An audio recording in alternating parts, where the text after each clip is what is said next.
לרפואת כל החולים, ובפרט לבית יפחה חבת מרים, aussi לרפואת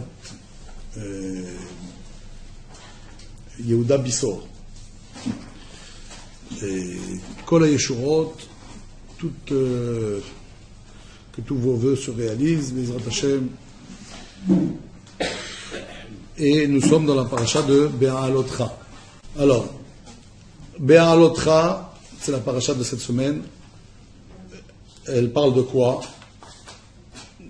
En premier sujet, il y a l'allumage de la menorah par Aaron. Aaron devra allumer la menorah, le candélabre qui se trouve donc dans le sanctuaire. Et c'est un des sujets. Il va y avoir d'autres sujets dans la paracha, de nombreux sujets, comme le Pesach Sheni par exemple. Un certain nombre de personnes étaient impures et elles n'ont pas pu faire le sacrifice de l'agneau de Pesach. Elles ont demandé à ce qu'on puisse aussi le faire. Et c'était déjà passé, ils étaient impurs. Alors on leur a donné la possibilité de le faire, ce qu'on appelle le Pesach Sheni, c'est-à-dire un mois après, le 14 Iyar, de pouvoir faire le Korban Pesach. C'est-à-dire qu'en fait, il y a une loi qui a été donnée de façon complètement nouvelle, parce qu'il y a eu une demande. Et il va y avoir aussi la façon dont il devait se déplacer dans le désert, comment ça devait se faire, et sur ordre de Dieu, c'est-à-dire que le nuage se déplaçait, et c'est comme ça qu'il comprenait qu'il fallait lever le camp, et ensuite quand le nuage s'arrêtait, c'est là qu'il comprenait qu'il fallait camper. Voilà quelques sujets de la paracha. Il y a aussi les plaintes dans le désert, un certain nombre de plaintes dans le désert. Et à la suite de ça, il va y avoir justement la nomination des 70 sages. Puisque Moshe trouvait la tâche trop lourde pour lui tout seul. Et il va y avoir aussi l'épisode des cailles, quand ils vont demander à manger de la viande. On va leur envoyer des cailles, ils vont en avoir autant qu'ils veulent, ce qui va poser un problème à un moment donné. Et enfin, la paracha se termine par la lèpre de Myriam. C'est-à-dire que Myriam, ayant dit du mal de son frère Moshe, elle va être frappée par la lèpre, et c'est là que la Torah va nous dire une des qualités premières de Moshe Rabbeinu qui est en rapport avec cette faute qu'a fait Myriam, la faute du Lashon Hara, c'est quoi? C'est la modestie. Pourquoi? Pour nous faire comprendre l'idée que pour lui, Moshe, c'était pas véritablement quelque chose qui lui faisait mal. Il n'empêche que Myriam a été frappée de la lèpre, comme quand quelqu'un dit du Lashon Hara, que ça fasse mal apparemment, ou que ça ne fasse pas mal à la personne de qui on parle. A priori, on est jugé pour cela. Bien, on va revenir maintenant d'abord au premier sujet. Le premier sujet, on a dit, c'est la menorah, l'allumage de la menorah. Alors, quel est le rapport a priori avec le contexte? Le contexte, c'est la paracha de la semaine dernière. C'est-à-dire, la paracha se terminait par les Nessiim,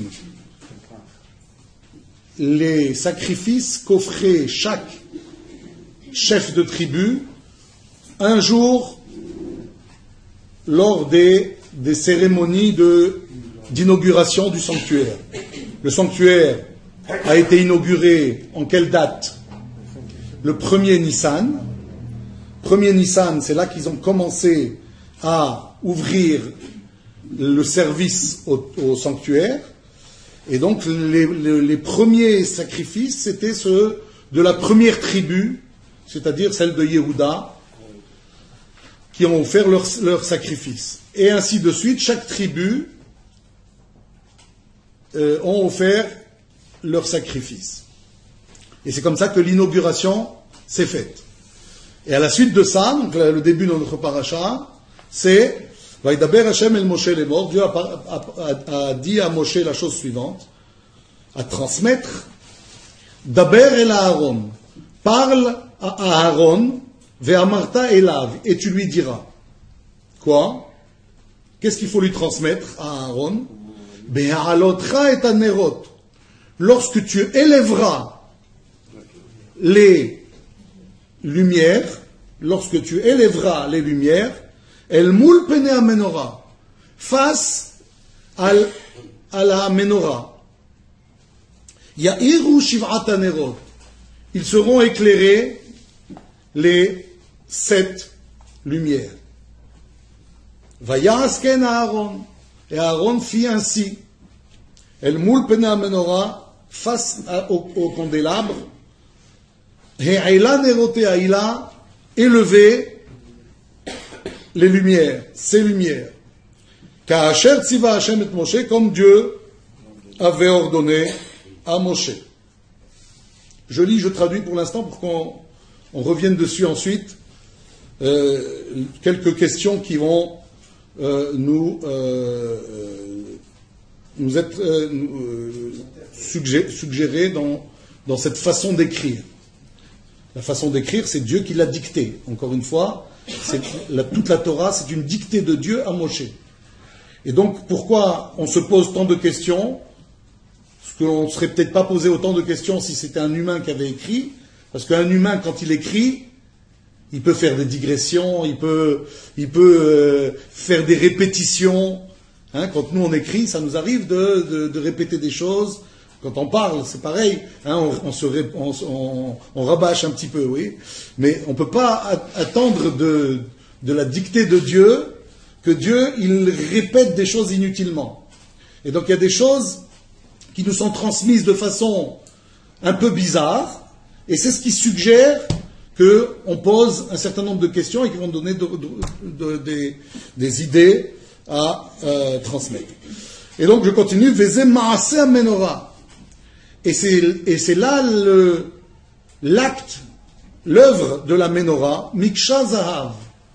Elle est faite d'un seul bloc, Zahav, en or. Ad Yerecha, Ad Pirha, Mikshahi. Entièrement d'un seul bloc. C'est-à-dire même les détails de ce candélabre, ça ne peut pas être des rajouts que l'on va rattacher, mais ça va être en tout d'un seul et même bloc. Et il y a de nombreux détails, comme des ornements de fleurs, par exemple. Comme la vision que Dieu a fait voir à Moshe. Ken asa et menorah, ainsi il fit la menorah. Alors, quelles sont les questions qu'on se pose ici? Tout d'abord, quel est par rapport au contexte? Pourquoi est-ce qu'on nous parle de la menorah? La menorah, on nous a parlé déjà dans un autre texte, dans un autre livre. Pourquoi ici, on a eu le besoin de parler de la menorah? On ne va pas nous parler de tous les sujets qui concernent le Ohel Moed. Pourquoi ici la menorah? On va le voir. C'est une première question. Une deuxième question, je ne sais pas si vous avez fait attention au moment où j'ai traduit, mais a priori, il y a quelque chose dès le départ qui devrait nous interroger. Daber el Aaron ve'amarta elav. J'ai traduit, parle à Aaron et dis-lui. Qu'est-ce qui ne va pas dans cette phrase? Voilà. Il fallait dire parle à Aaron, ça suffit. Ou dis à Aaron. Ça veut dire quoi? Parle et dis-lui. Il y a quelque chose à dire et quelque chose à parler? Apparemment, oui. Alors, est-ce que c'est précisé? Si la suite dit ce qu'il faut, a priori, je comprends que ça va être précisé. Pourquoi tu as besoin de me le dire en double? Voilà comment déjà, dès le départ, l'introduction, elle me pose un problème. Ensuite, on a Be'alotra et anerot. La Torah, elle dit, pour dire ce qu'on devrait comprendre, c'est que ce que devait faire Aaron, l'allumage de la menorah. Or, comment on dit allumage? Les hadlik. Pourquoi la Torah, Dieu, a voulu utiliser un terme qui est vague, alors qu'il aurait pu utiliser un terme précis? Pourquoi dire les ha'alot, faire élever, plutôt que dire allumer? Ça aurait été plus logique de parler d'allumage, les hadlik. Élever, c'est vrai que ça peut donner un sens supplémentaire, mais ça doit quand même nous donner l'occasion de nous interroger. Pourquoi la Torah a insisté? Et c'est pas qu'à cet endroit d'ailleurs. D'ailleurs, elle va le dire deux fois. He'ela nerotea. À part Beha'alotra, He'ela. Et c'est le titre de la paracha. Beha'alotra. Et à d'autres endroits aussi. La Torah n'a pas voulu dire les hadlik. Elle a préféré les ha'alot élevés. C'est joli, c'est plus joli. C'est plus joli, mais je ne crois pas que la Torah elle veut faire simplement joli, bien que ce le soit effectivement. Alors, Be'alotra et anerot. En plus, elle ne dit pas Besharat adlakat anerot. Elle ne dit pas au moment de l'allumage des nerot. Elle dit quand tu allumeras, quand tu élèveras. Ça veut dire que c'est spécifiquement Aaron qui doit le faire a priori. El moul penea menorah. Et quand on nous dit face à la menorah, alors on ne comprend plus rien. Pourquoi on ne comprend plus? Parce que l'allumage ne se fait pas face à la menorah, elle se fait sur la menorah. Les veilleuses sont sur les mèches avec l'huile. Sont sur la menorah. Pourquoi tu me dis face à la menorah? Comment? Que lui soit face à la menorah, oui, mais là, c'est pas ce qu'il dit. Il dit, tu allumeras les lumières face à la menorah. El moul penea menorah.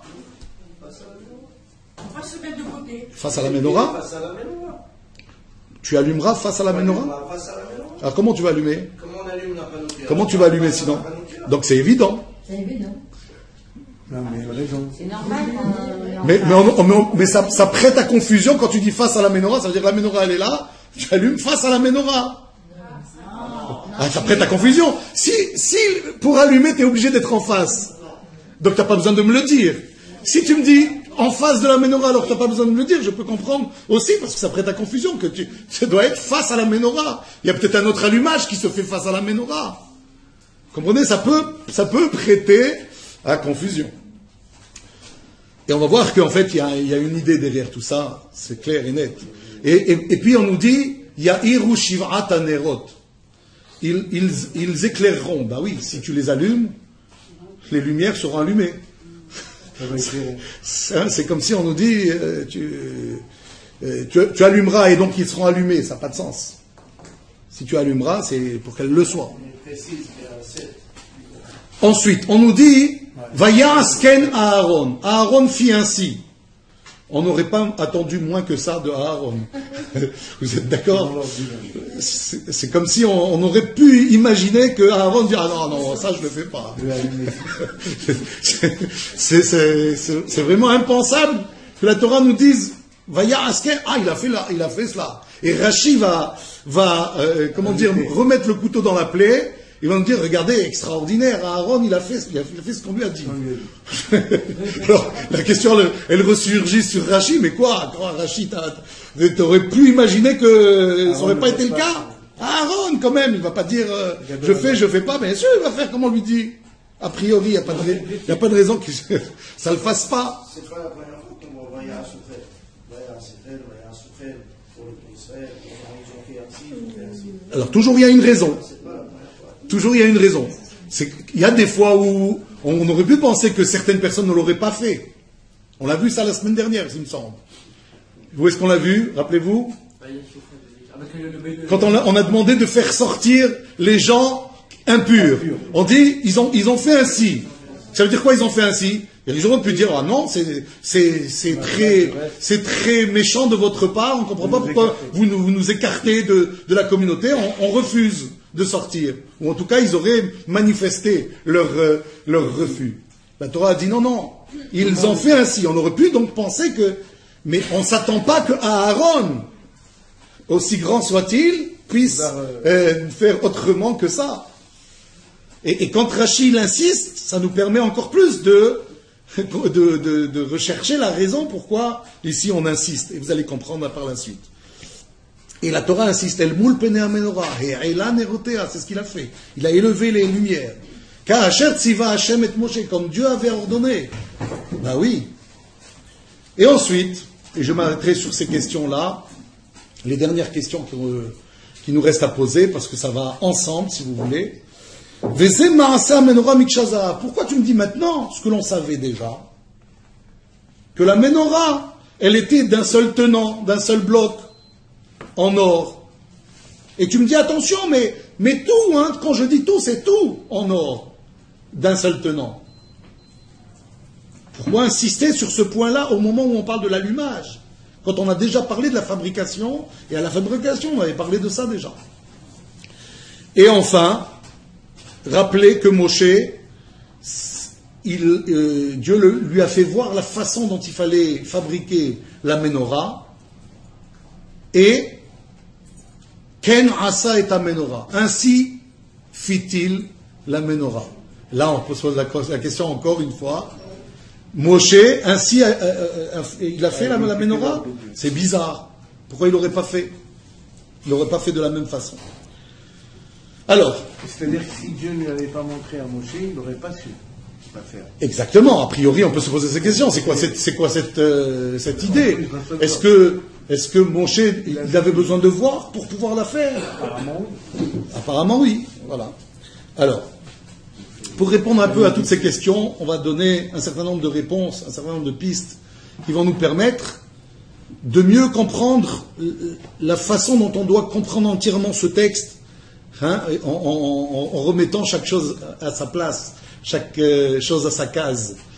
Ouais, ce qui nous manquait au départ, a priori, c'est pour ça qu'on s'est posé ces questions. D'abord, le contexte. Pourquoi ici on nous parle de l'allumage? Réponse que donne Rashi d'ailleurs, c'est dû au fait que Aaron s'est senti lésé. Aaron, il représente, si vous voulez, toute la tribu des Lévis. Et il a vu que toutes les tribus ont eu un jour de fête. Un jour où ils pouvaient, eux, faire le service au temple, en tout cas apporter un certain nombre de cadeaux à Dieu pour commémorer, célébrer l'inauguration du temple. Quand on inaugure le temple où le principal intéressé, ça va être Aaron et les Lévi'im, on peut comprendre qu'Aaron, il ait eu un pincement au cœur. Mais nous, on ne peut pas aussi participer à cette inauguration. On ne peut pas avoir un jour pour nous, avec des sacrifices à offrir. Et Dieu va lui dire, tu sais, ce que j'ai réservé pour toi, c'est bien plus grand que ce que ont reçu les autres tribus. Alors c'est quoi? C'est quoi qui est bien plus grand? C'est cette lumière de la menorah. La menorah qui est allumée, elle a un côté grandiose que n'a pas tous les sacrifices qui ont été offerts les jours merveilleux de l'inauguration du temple, du sanctuaire plutôt. C'est quoi? Qu'est-ce qui est grandiose dans l'allumage de la menorah? Elle est perpétuelle, l'allumage. Elle est perpétuelle. Est-ce que vous êtes d'accord avec ça? Oui, tous les jours il allume. Elle est perpétuelle. Elle est perpétuelle dans le sens où chaque jour où on doit où le temple est en service, on doit effectivement allumer le candélabre, la menorah. Ce qui n'est plus le cas de l'inauguration. L'inauguration, c'est ce qu'on appelle Had Pa'ami. C'est une fois, ça arrive une fois, et puis c'est fini. Il n'y a plus d'occasion de faire ce qu'on a fait la première fois. Donc, effectivement, on pourrait penser ça. Mais quand même, en quoi c'est pas non plus perpétuel? Parce que là, il y a tout le temps. C'est parce que ça ne se fait que quand il y a un sanctuaire, que quand il y a un temple. le jour où il n'y aura pas de temple, c'est-à-dire tout le temps que les Juifs seront en exil, c'est pas si perpétuel que ça. Il y aura un temps où ça ne sera pas fait. Mais effectivement, il y a une dimension qui est de durer dans le temps. Durer dans le temps. C'est une première chose. Une deuxième chose que l'on peut dire, en quoi c'est plus précieux l'allumage du candélabre. C'est parce que le candélabre représente quelque chose de particulier. Ça représente quoi? Ça représente la Torah. Ça représente le feu de la Torah. D'ailleurs, le mot menorah, quand on vérifie combien ça vaut, si on compte ces lettres, menorah ça s'écrit comment? Mem, Nun, Vav, Resh, He. Mem c'est 40. Nun, 50. Ça fait 90. Vav, 6, 96. Resh, 200, ça fait 296. Il reste un He à la fin, 5. Ça donne 301. Le compte est bon. On peut dire. Le compte est bon, pourquoi?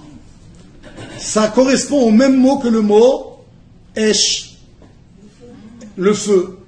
C'est quoi le feu? C'est la Torah, c'est la Torah, effectivement, mais combien c'est la Torah? Le Esh. 300. Shin, c'est 300. Aleph, c'est 1. 301. La même valeur numérique. Menorah, c'est Esh. Ça veut dire quoi? D'ailleurs, quand on va parler de ce que Moshe a vu de la Menorah, de ce que Dieu a voulu lui faire voir dans une vision, c'est une Menorah de feu.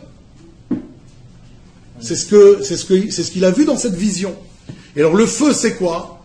C'est la partie, si vous voulez, spirituelle qui accompagne la partie matérielle. C'est-à-dire qu'on est tous constitués d'une partie matérielle qui est le corps, et on a à développer quelque chose de spirituel dans notre corps. C'est quoi? C'est la neshama, lui donner ce qui lui manque pour être une sorte de feu qui éclaire. C'est quoi ces recharges? Comment on recharge ces batteries? C'est par l'étude de la Torah et par la pratique des mitzvot. Voilà pourquoi la Menorah, on parle de 7 branches. Pourquoi 7 branches? Parce qu'il y a 7 jours dans la semaine, effectivement. Et il y a aussi 7 membres sur le visage qui rappellent la Menorah. Si vous voulez, vous avez au centre du visage la bouche. Ensuite, ça va en montant un peu en oblique, oui. Après, il y a les narines, ce que l'on respire. Après, il y a les yeux. Et après, il y a les oreilles. Vous voulez nous faire voir que ça fait une menorah? Ça fait une menorah. Et même le corps, ça fait une menorah, puisqu'il y a les pieds, les mains. Tout ce qui sort du corps, c'est les oreilles aussi. C'est tout ce qui sort du corps, c'est-à-dire les pieds, deux pieds qui sortent, donc qui sont, et puis il y a 2 bras, et puis il y a 2 oreilles. Tout le reste est collé, on va dire, au corps. Alors, qu'est-ce que ça nous enseigne, ça?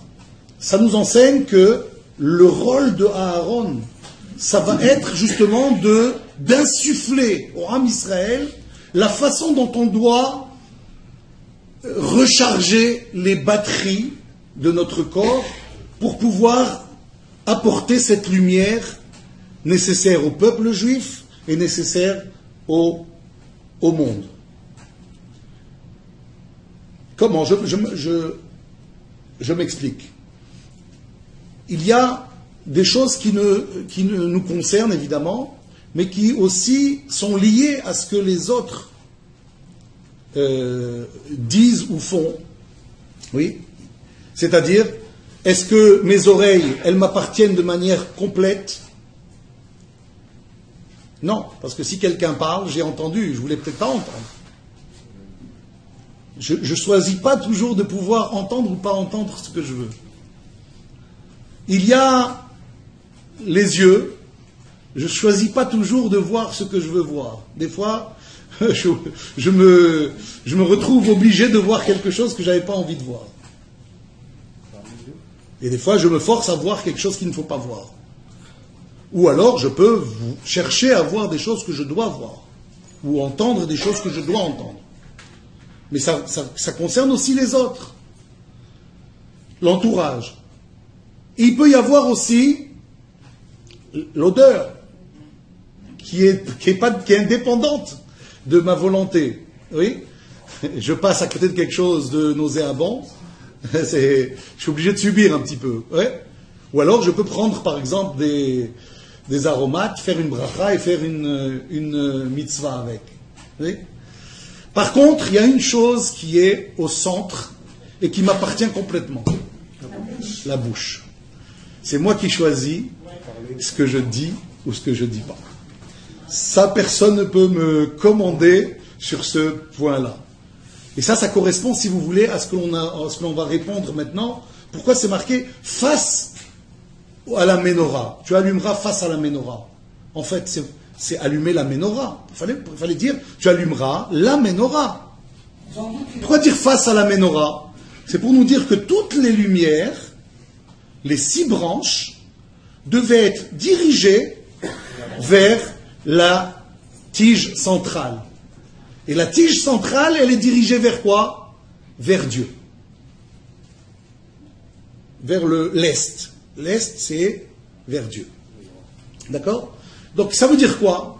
Ça veut dire qu'en fait, la part principale qui va me permettre de rendre la menorah de la lumière, c'est le fait que ma bouche va être correcte avec la Torah.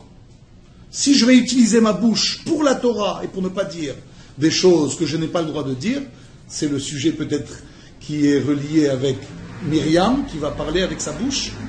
Ouais. Si je fais attention à ce que je dis, alors je peux donner la lumière pour tout le reste de la menorah. C'est-à-dire que, qu'est-ce qui va me permettre d'entendre des choses qu'il faut et de ne pas entendre des choses qu'il ne faut pas? C'est le fait d'étudier correctement et de garder ma bouche. Si je garde ma bouche de ne pas dire du mal, parce que vous savez, si je dis oh ouais, c'est sympa, raconte-moi une blague, j'ai utilisé ma bouche, je vais prêter aussi les oreilles. Vous comprenez? Ça participe, si vous voulez, de ce que la bouche va dire. Vous savez, quand quelqu'un pense, il peut abandonner ce qu'il a pensé. Il peut penser, tiens, je voudrais bien écouter des bêtises. Mais tant qu'il ne le dit pas, ça déjà réduit un petit peu cette volonté qu'il peut avoir. Mais quand quelqu'un il dit je veux, déjà il est passé à un cap supérieur. C'est plus difficile de refuser quand on a dit je veux. Vous comprenez? De la même façon, quand on étudie la Torah avec sa bouche, parce que c'est comme ça qu'on étudie la Torah. On aurait pu penser que étudier la Torah, c'est quoi? C'est lire des yeux. Non, la véritable étude, c'est de l'exprimer. C'est connu. Et donc, exprimer la Torah, c'est faire entendre à ses oreilles, c'est faire voir les textes de la Torah. D'ailleurs, c'est précieux quand on ouvre le Sefer Torah au moment où on le présente. On doit voir les lettres de la Torah. Pourquoi c'est si important de voir les lettres de la Torah? Parce que c'est cette lumière que l'on doit mettre en valeur pour que l'on comprenne l'importance du message d'Akadosh Baruch Hu. Qu'est-ce que je vais faire de ce que je vois? Qu'est-ce que je vais faire de ce que j'entends? Qu'est-ce que je vais faire de ce que je sens? Est-ce que je vais l'orienter vers le bien? Est-ce que je vais l'orienter vers le mal? Tout ça, c'est la tâche d'Aaron. Pas de seulement allumer. Allumer, c'est pas seulement allumer. C'est d'élever. C'est de faire en sorte que l'allumage qu'il fait, qu'il comprenne qu'il s'agit de donner une impulsion au peuple.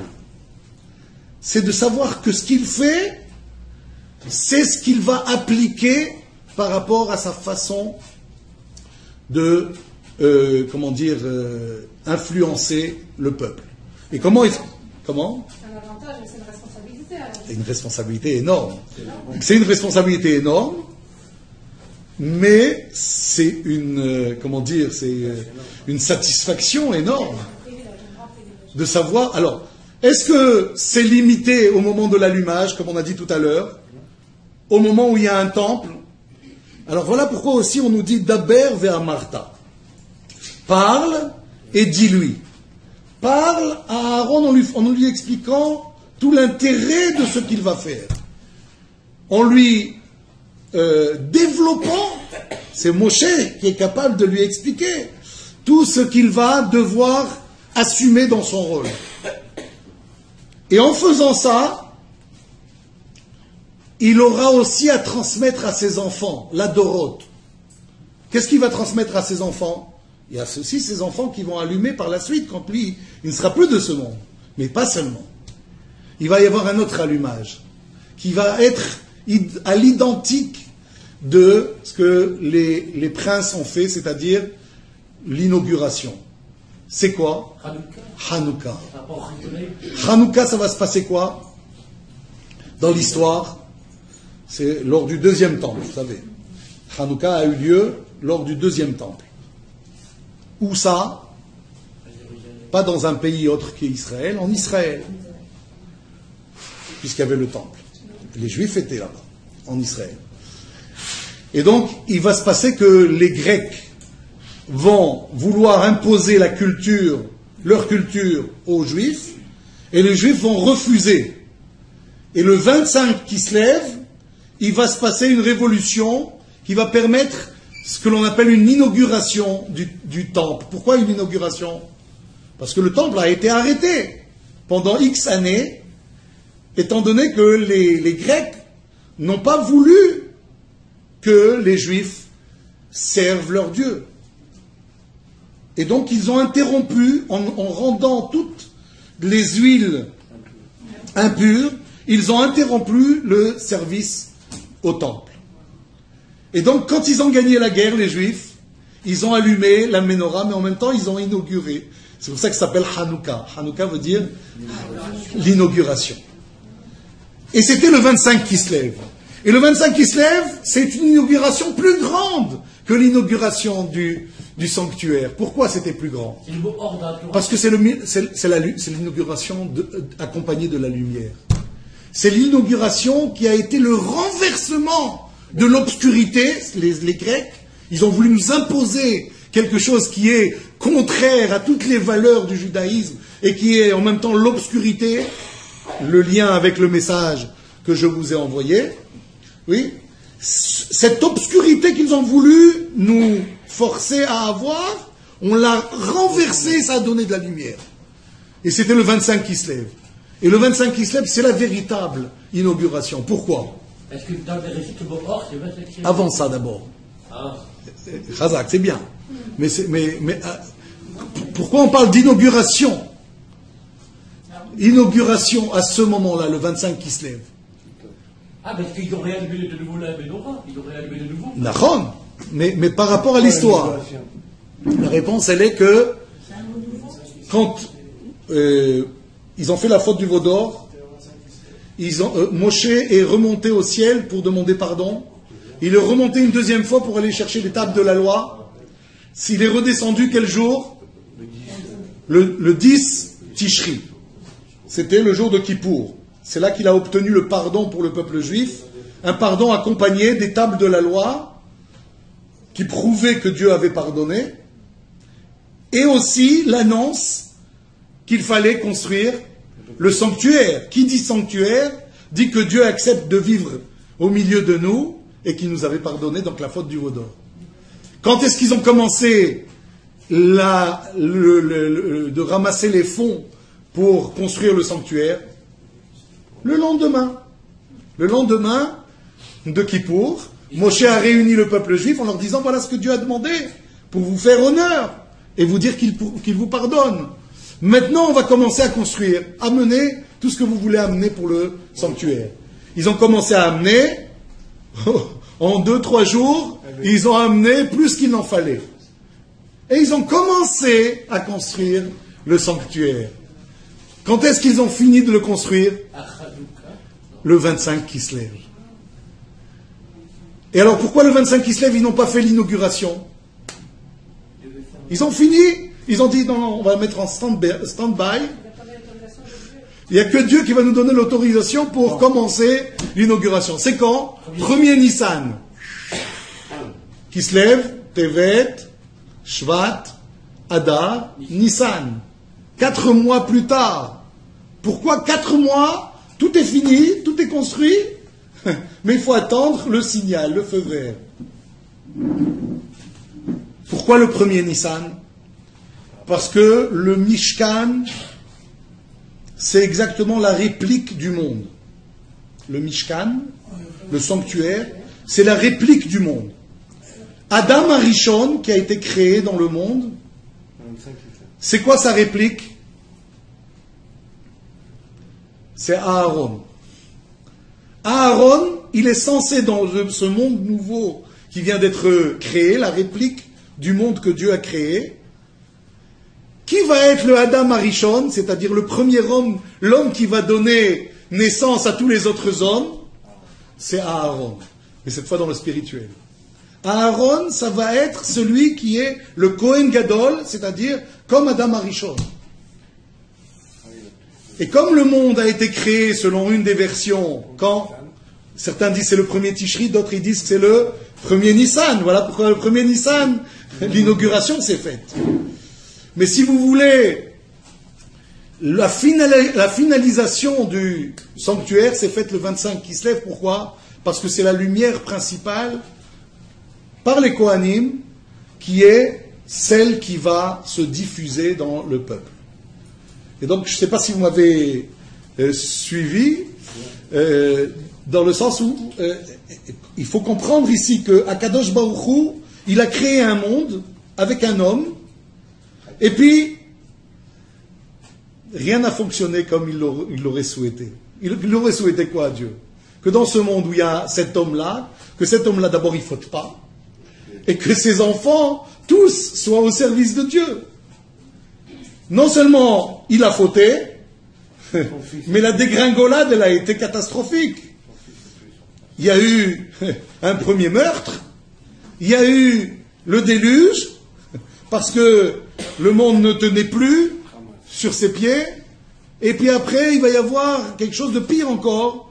On va vouloir monter une tour pour lutter contre Dieu.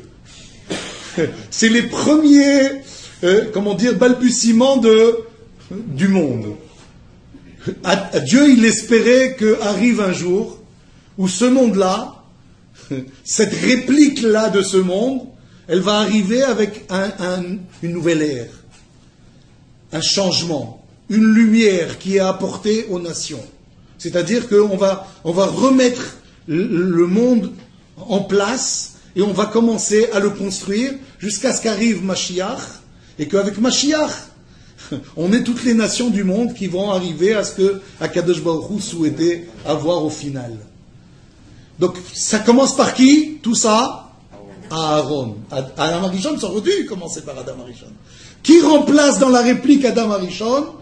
Aaron. Aaron, il va être celui qui va avoir cette mission terrible d'être le Adam Arishon de ce monde. Est-ce qu'il réussit? Oui. Oui? Puisqu'on est là.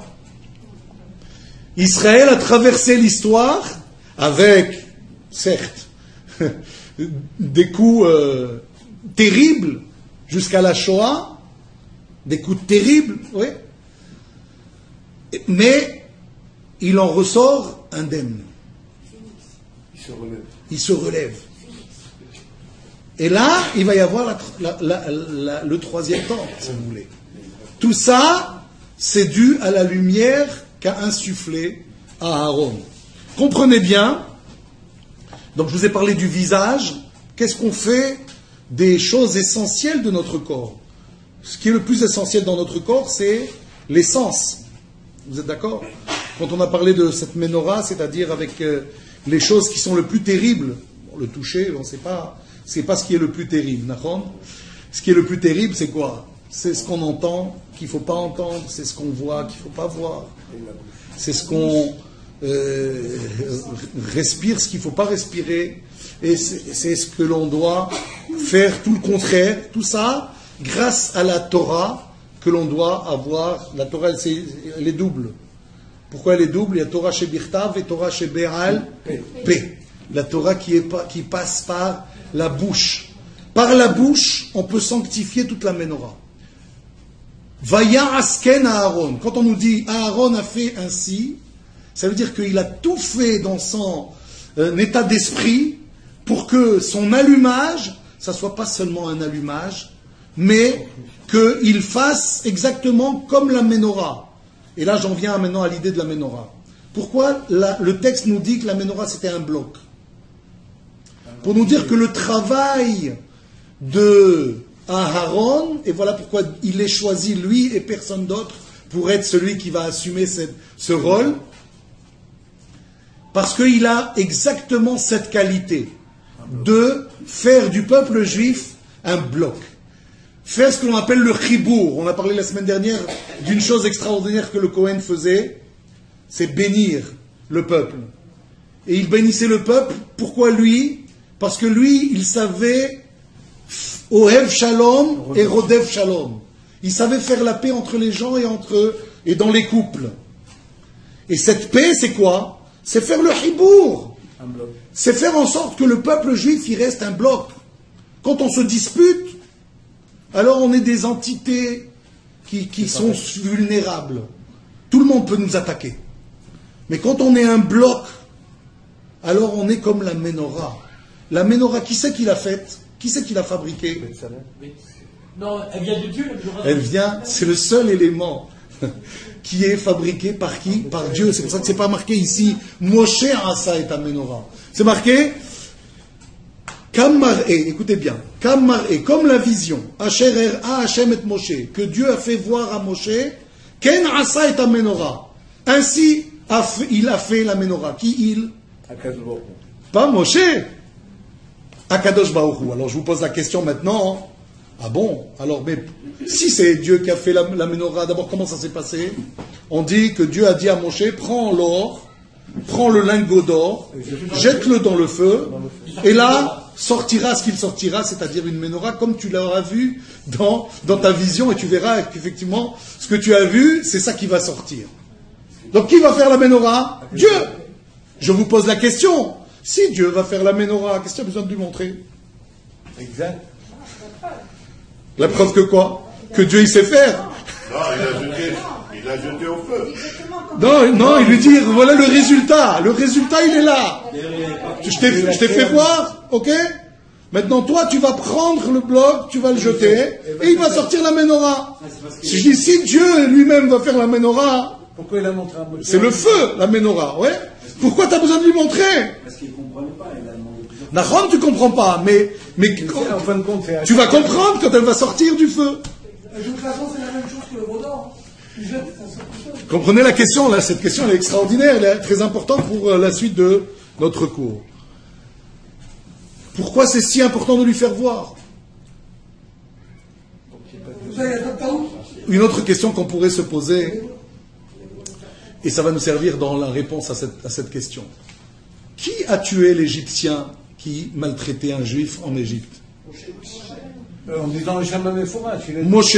Mais Moshe, qu'est-ce qu'il a fait ? Il a tué, il a pris une épée, il a il a dit tué. le Shema Meforash. C'est pas marqué il a pris une épée, il a tué. Marqué il a frappé et il est mort. Mais parce qu'il était quoi la Et première... d'où on sait qu'il l'a tué avec le Shem Hameforash, le nom de Dieu ? D'où on sait ? Mais d'où parole, parce qu'il a Parce marqué que les témoins, ils l'ont pris pour un sorcier. C'est-à-dire Parce qu'ils n'ont pas vu frapper, ils l'ont vu tomber l'Égyptien. ah non, parce que quand le lendemain, est-ce qu'il y a une voiture Nissan ? Non, Zelo Shalom. Non, parce qu'il y a marqué, alors, Gédéa Taober, Kassera Rakta. Oh, voilà. Quand le deuxième jour, il arrive pour réprimander deux juifs qui se disputent, Moshe. après avoir tué l'Égyptien la veille, le lendemain, il sort à nouveau vers ses frères et il voit 2 Juifs se battre. Il dit « Oh !» Ils ne se battaient pas en fait. Il y en avait un qui avait levé la main, il voulait frapper son frère, et Moshe est intervenu à temps. Il lui dit « Oh, Racha, pourquoi tu veux le frapper ?» On dit « Pourquoi tu le Racha ?» Il n'a pas frappé encore. On dit « Quelqu'un qui lève la main, ça s'appelle un Racha. » Lever la main, c'est déjà grave. Alors frapper, je ne vous dis pas. D'accord? Mais déjà, il lui dit « Racha, pourquoi tu veux frapper ton frère ?» Et qu'est-ce qu'il lui répond? Al horgeni ata omer, est-ce pour me tuer que tu parles? Quoi, parce que je parle, je veux te tuer? Je suis en train de te parler. Tu me dis, il dit non, je vois que hier, tu as tué quelqu'un en disant une formule. Alors tu es en train de parler pour me mettre à mort? C'est cette formule que tu veux utiliser pour me mettre moi aussi à mort? Et c'est là qu'il a été dénoncé. C'est là la preuve qu'il a tué avec la... Donc de là on découvre qu'en fait, qui a tué l'Égyptien? C'est pas Moshe. C'est Dieu qui a exécuté cet Égyptien qui maltraitait un Juif. Alors, pourquoi la Torah laisse entendre que c'est Moshe? Qui va ouvrir la mer? Les eaux, quand les Juifs vont devoir passer à pied sec, après la sortie d'Égypte. Elle s'est retirée, on va C'est pas Narshon. Narshon, il est juste rentré dans l'eau. C'est en voyant le... Dieu, il dit à Moshe, Arem et Matecha, soulève ton bâton, et puis vous avancerez. Mais qui va faire le travail? C'est Dieu. Ils ont vu Ishmael Chama, ils ont vu un homme de guerre. C'est Akadosh Baruch Hu. C'est pas le bâton, mais c'est quoi? Mais alors pourquoi il fallait qu'il lève le bâton? Dieu pouvait pas dire, allez hop, Mère, ouvre-toi. Narshon est rentré dans l'eau, très bien, il y a des courageux. S'il y a des courageux, on ouvre la mer et puis c'est tout. Non, Dieu dit, toi, Moshe, soulève ton bâton et fais.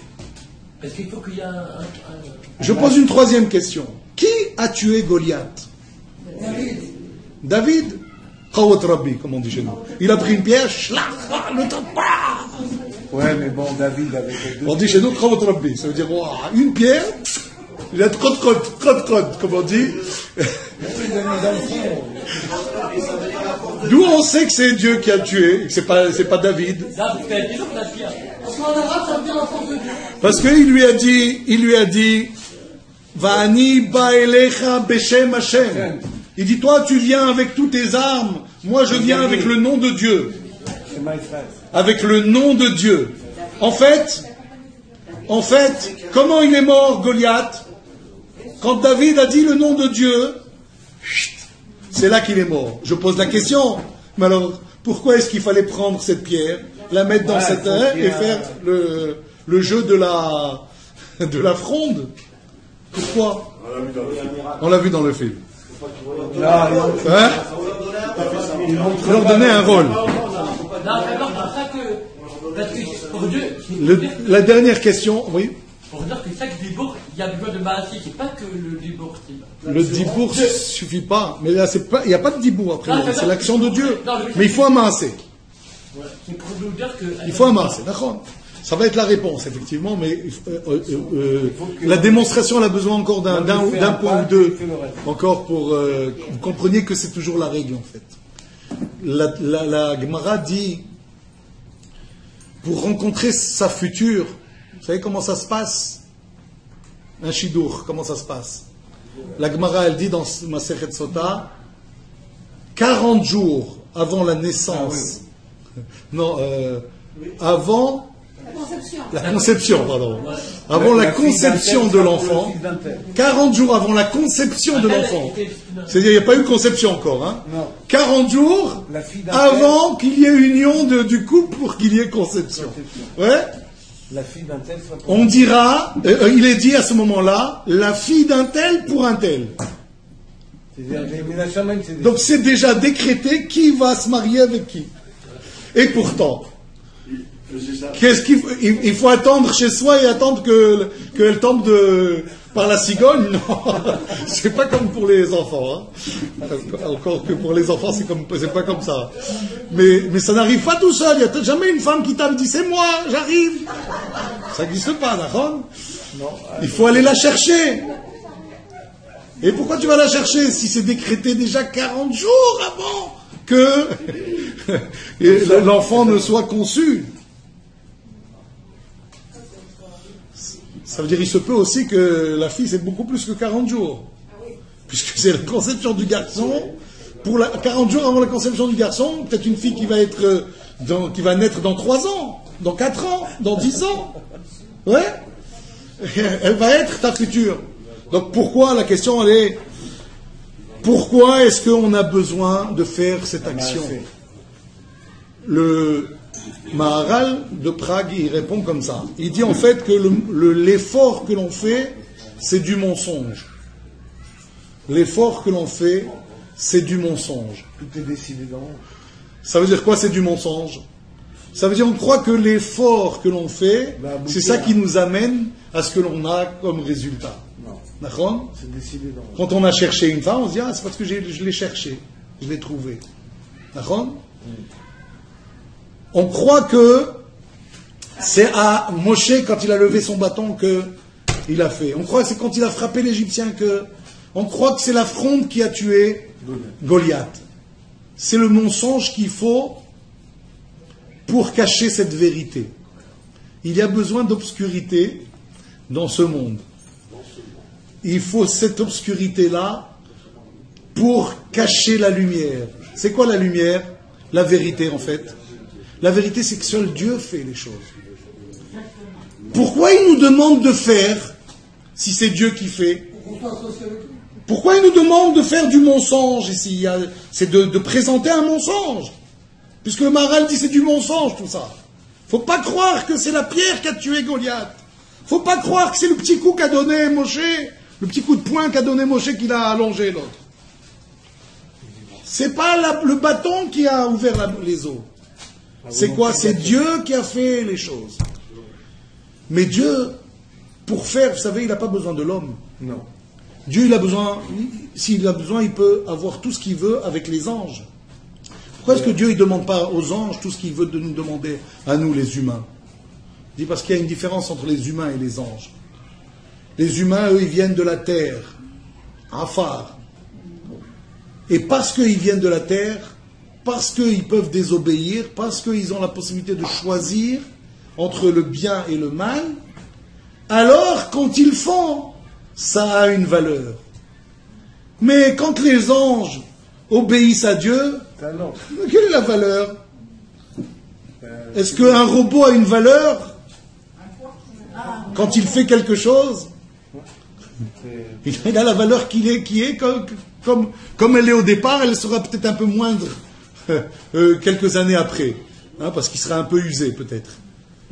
Mais plus de mérite, ça pas. Par contre, l'homme, il vient de rien, et quand il finit sa vie, il peut être avec une valeur inestimable. Pourquoi? Parce que lui, il a le choix. Et ce choix-là, il n'est possible que s'il y a ce mensonge. C'est quoi ce mensonge? C'est de faire croire que peut-être c'est pas Dieu. Sinon, si on voit tous que c'est Dieu, est-ce que quelqu'un va pouvoir être un humain qui peut refuser? On serait écrasé par la vérité. On laisse un couteau à double tranchant. Comment vous voulez qu'il y ait une main si on va vous cacher la vérité? Comment? Comment vous voulez que les gens croient en Dieu si vous cachez? Alors c'est ça. Comment est-ce qu'on croit en Dieu? Par le libre arbitre. Par le libre arbitre, quand on étudie la Torah. Dieu nous dit, je t'ai donné quelque chose pour t'aider. C'est vrai que je t'ai mis dans un pétrin. Tu es dans le monde des mensonges. Tu es dans le olam du sheker. Mais je t'ai donné un texte de vérité. Ce texte-là, quand tu l'utilises, tu as ce qu'il faut pour contrer le mensonge. Qu'est-ce qu'il dit Dieu? Barati Yetzerara. Barati Yetzerara. J'ai créé le Yetzerara. C'est ça le mensonge. C'est ça ce qui me masque la vérité, c'est ça l'obscurité. Mais j'ai créé aussi la réfoua, l'antidote de cette chose terrible qui est le Yetzer Hara. C'est le Yetzer Hara qui m'incite à faire le mal. Mais quand j'ai la Torah, qui est la Ménorah, qui elle m'éclaire, comment est-ce que les 6 branches de mon visage, ils doivent aller dans les choses qui sont bonnes et pas dans les choses qui sont mauvaises, alors j'aurai rechargé mes batteries correctement et je pourrai être un homme de valeur à la fin de ma vie. Voilà pourquoi le texte, si vous voulez, à la fin de la paracha, il est celui que la qualité de Moshe, c'est quoi? C'est qu'il est anav mikol ha'adam asher al pnei ha'adama. C'est l'homme le plus humble de tous ceux qui se trouvent sur la terre. Pourquoi dire que ceux qui se trouvent sur la terre? Parce que c'est justement là qu'on t'attend. Parce que tu es fait de terre, parce que tu as ce libre arbitre, parce que tu es un terrestre, tu n'es pas un céleste comme les anges, que Dieu t'attend de ce que tu vas devenir. Et tout ça, tu vas l'être que si tu suis le programme de Aaron. Ce programme de Aaron, il est dans la Ménorah. C'est le bloc qui fait que Israël est ensemble. Si chacun fait ce qu'il veut, alors c'est plus un peuple, c'est chacun un être à part. On devient vulnérable. Qu'est-ce qui fait qu'on n'est plus vulnérable? C'est quand on est comme la Ménorah. Les 7 branches de la Ménorah, elles représentent aussi, et je terminerai par cela, une autre idée que l'on retrouve très souvent, c'est quoi? Avec le Shabbat. Le Shabbat, c'est la tige centrale. Et les 3 jours avant le Shabbat doit être tourné vers le Shabbat. Et ceux qui sont après le Shabbat, ils doivent être aussi imprégnés de tout ce que le Shabbat m'a donné. Si j'ai ça, alors j'ai une Ménorah. Si j'ai un Shabbat, le Shabbat on fait quoi? On se consacre à rien d'autre qu'à la Torah. On ne peut pas cuisiner parce que sinon tu ne peux pas étudier.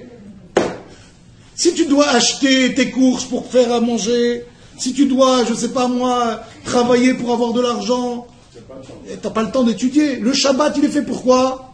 Pour avoir le feu de la Torah. Et ce feu de la Torah, c'est la tige centrale.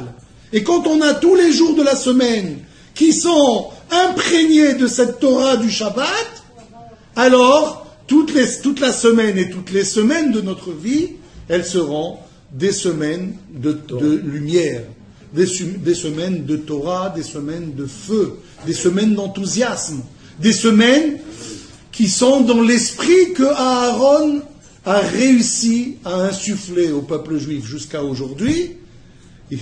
C'est pas aujourd'hui qu'on va le décevoir, qu'on va pas être digne de lui. Un des sujets, c'est aussi dans la paracha que on a dit même au départ que c'est la nomination des Lévi'im, parce que lui, quand il a dit, mais il a eu le pincement au cœur qui n'a pas fait l'inauguration, c'était pas seulement pour lui, c'était pour sa tribu, c'était pour les Lévi'im. Et effectivement, la société de la Torah, elle est qu'il y a le Kohen Gadol qui ressemble à Adam Arishon, il y a les Kohen qui sont en dessous dans la pyramide, de la pyramide sociale de ce que nous présente la Torah. Ensuite, il y a les Lévi'im qui sont encore un exemple de dévouement à Kadosh Baruch Hu, puisque après la faute du veau d'or, c'était eux qui se sont mis du côté de Moshe en disant on est prêt à servir Dieu et pas à rester avec les mécréants. Et après, c'est Israël. Et Israël, lui, il n'est pas à la base. Il est un peu avant la base parce que la base doit être qui? Les nations du monde. La Ménorah, elle est la lumière dans le temple parce que cette lumière, elle doit se propager à l'extérieur. Vous savez que dans le temple, il y avait des fenêtres qu'on appelait Shekufim Atumim. Pourquoi 2 termes pour dire la même chose, a priori? C'est pour nous dire que, en fait, à l'intérieur, c'était un petit orifice, et à l'extérieur, une grande ouverture. Pourquoi? Parce que la lumière vient de la menorah. La lumière doit se propager vers l'extérieur. C'est pas la lumière du jour qui doit rentrer dans le sanctuaire, dans le temple. C'est la lumière de la Torah qui doit se propager au-delà, c'est-à-dire parmi les nations. Et un jour, c'est marqué Ki mitzion tetze Torah udvar Hashem Yerushalayim. C'est de Tzion, c'est-à-dire Jérusalem, c'est-à-dire le temple, c'est-à-dire le sanctuaire, c'est-à-dire la menorah que sortira la lumière. Udvar Hashem et la parole de Dieu, Mirushalayim, de Jérusalem. C'est cette crainte et cette paix qu'un jour il y aura. C'est ce chibour qu'il y aura aussi avec les nations. Ce monde tant attendu par Akadosh Baruch Hu depuis la création, qui n'est arrivé que en début avec Aaron, mais qui se finira, Bezrat Hashem, par le troisième temple. Pardon?